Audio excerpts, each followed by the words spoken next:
India versus Pakistan match ख़त्म हो चुका है, लेकिन इस मैच के ख़त्म होते ही बहुत सारी कंट्रोवर्सी सामने आई हैं और इस मैच ने अपने पीछे बहुत कुछ छोड़ा है। बहुत सारी कंट्रोवर्सीज हैं, उनके बारे में हम एक एक करके बात करेंगे। लेकिन अभी जो न्यूज़ निकल कर सामने आ रही है कि पाकिस्तान जो इंडिया के अगेंस्ट उसके एशिया कप के रिमेनिंग मैचेस हैं उनमें बॉयकॉट करने जा रहा है। और ये बात सामने आई है मोहसिन नकवी के थ्रू कि मोहसिन नकवी ने ICC को ये लेटर लिखा है कि जब तक एंडी पाइक्रॉफ्ट मैच रेफरी रहेंगे तब तक हम रिमेनिंग मैचेस जो हैं वो एशिया कप के अगेंस्ट इंडिया हम नहीं खेलेंगे, हम उसका बाइकआउट करेंगे। एक्चुअल में होता ये है कि मैच रेफरी का काम यह है कि उसने सारे मैच के माहौल को ठीक रखना होता है। जो ICC का कोड ऑफ कंडक्ट है उसको देखते हुए सारी चीज़ों को कंट्रोल में रखना होता है, मैनेज करना होता है। अगर कोई खिलाड़ी, अगर कोई प्लेयर वो out of the ICC code of conduct जा रहा है, कोई ऐसा बिहेव कर रहा है, तो उसने उसको फाइन करना हो या उसकी मैच फी की कटौती करनी हो, वो सारी चीज़ें मैच रेफरी देखता है। इस मैच का, इंडिया वर्सेस पाकिस्तान के मैच का मैच रेफरी जो था वो एंडी पाइक्रॉफ्ट थे।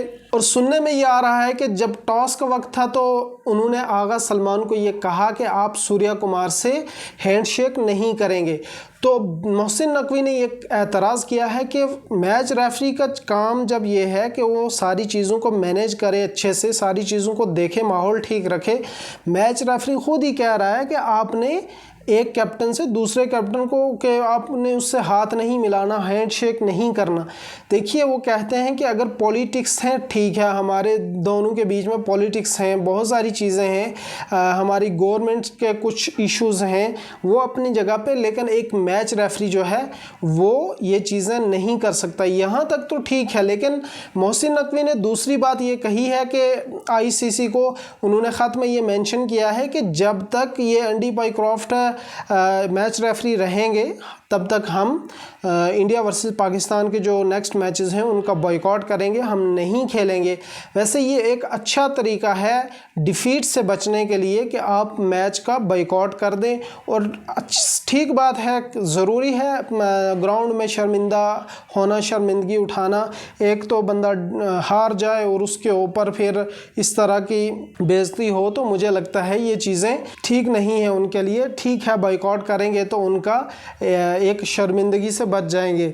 देखिए, सूर्या कुमार यादव ने भी ये कहा था कि हम जो है वो इंडियन गवर्नमेंट और BCCI दोनों ने मिलकर एक स्ट्रेटेजी बनाई थी, हम उसी पर चलेंगे, हमें जैसे कहा जाएगा हम वैसे ही चलेंगे। और अगर कोई नया मैच रेफरी आ भी जाता है तो वह ज़्यादा से ज़्यादा क्या कर लेगा, ज़्यादा से ज़्यादा सूर्या कुमार यादव पर फाइन कर लेगा या मैच फीस की कटौती हो जाएगी। तो BCCI ये करेगा कि सूर्या कुमार को अगर फाइन पड़ भी गया या उनकी मैच की फ़ीस कटौती हो भी गई तो वो BCCI पे कर देगा, उनको क्या दिक्कत है। और ICC मुझे लगता है BCCI के अगेंस्ट तो नहीं जाने वाला, क्योंकि BCCI का बोर्ड इतना अमीर बोर्ड है, इतना रिच बोर्ड है कि एटलीस्ट 18,000 करोड़ का रेवेन्यू जो है वो जनरेट करता है।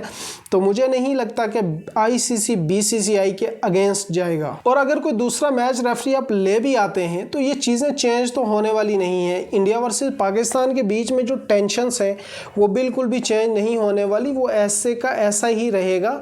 तो मुझे नहीं लगता कि उनकी इस चीज़ पर बहुत ज़्यादा उनकी इस चीज़ को सीरियस लिया जाएगा या चेंज करने के लिए सोचा जाएगा, क्योंकि ये चीज़ें चेंज होने वाली नहीं हैं। और मैं तो ऐसा समझता हूँ कि मैच का बाइकआउट करने से बेहतर है आप पूरे का पूरा टूर्नामेंट ही बाइकआउट कर दो, पूरे का पूरा टूर्नामेंट ही जो है वो क्विट कर लो। क्योंकि इस तरह की बेइज्जती और बेशर्मी बर्दाश्त करने से बेहतर है कि आप खेलो ही मत। क्यों इस तरह की आके बेइज्जती करवानी। और अपनी अपनी स्ट्रेटजी है, अपनी अपनी सोच है। आप इस बारे में कमेंट सेक्शन में बताएं कि क्या सोचते हैं। मिलते हैं एक और वीडियो के साथ, अपना बहुत सारा ख्याल रखिएगा। That's it.